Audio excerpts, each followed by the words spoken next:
Tuloy-tuloy ang pamamayagpag ng LA Lakers at di naiwasang patamaan ang dating superstar na si AD. At Lakers may Dwight Howard na pala sa team para sa playoffs. Pero bago yan, palike naman ang ating video bilang suporta. As of writing mga idol, number 2 sa West ngayon ang Lakers at number 1 sa defense sa buong NBA kahit wala ang defensive monster superstar na si Anthony Davis. Pwedeng idebate na lumakas talaga ang LA nang pinalitan ni Luka itong si AD.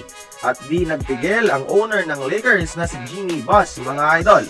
Sa isang interview, pinatamaan niya si AD na matagal na daw nagre-reklamo na pinapalaro out of position. Gusto nitong maging 4 at nagre-reklamo sa Lakers na kumuha ng center. Complaining. Ito yung mismong word na ginamit ng Lakers owner sa former superstar. At tingin niya daw, win-win situation yung trade para kay Anthony Davis dahil nakuha na niya ang kanyang hiling na magkaroon ng center to play alongside with, pero sa Dallas nga lang. At para sa Lakers, 3 taon na silang di nakakaabante kontra ang Nuggets. So they think AD is the problem. Ayon yan kay Jeanie Buss mga idol. And after his debut sa Dallas mga idol, unfortunately, naagrabyado ang injury ni Davis at mukhang iro-rule out na for the rest of the season kasama si Kyrie Irving na kakadamage lang ng kanyang ACL. Habang ang Lakers patuloy sa pagiging isa sa pinakamainit na team sa buong NBA ngayon. Pangit lang pakinggan mga idol, no? Ang sinabi ni Jeanie Buss, patuloy lang talaga na ang NBA ay isang malaking negosyo.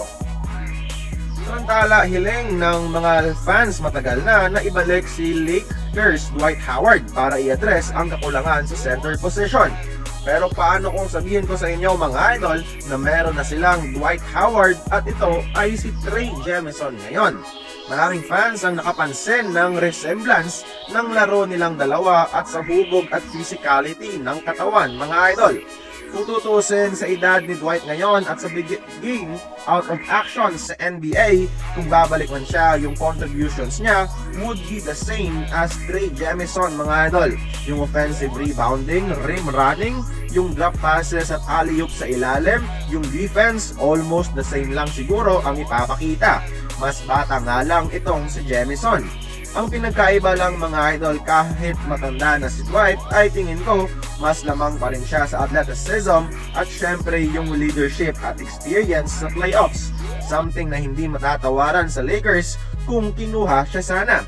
Usap-usapan ngayon na pipirmahan na ng Lakers for the rest of the season itong si Jemison at hiling na rin ito ng mga fans dahil sa ganda ng quality minutes na binibigay.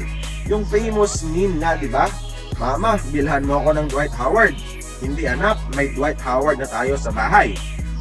Pero again mga idol, ang NBA ay isang malaking negosyo. May rason kung bakit di kinukuha si Dwight kahit magaling pa.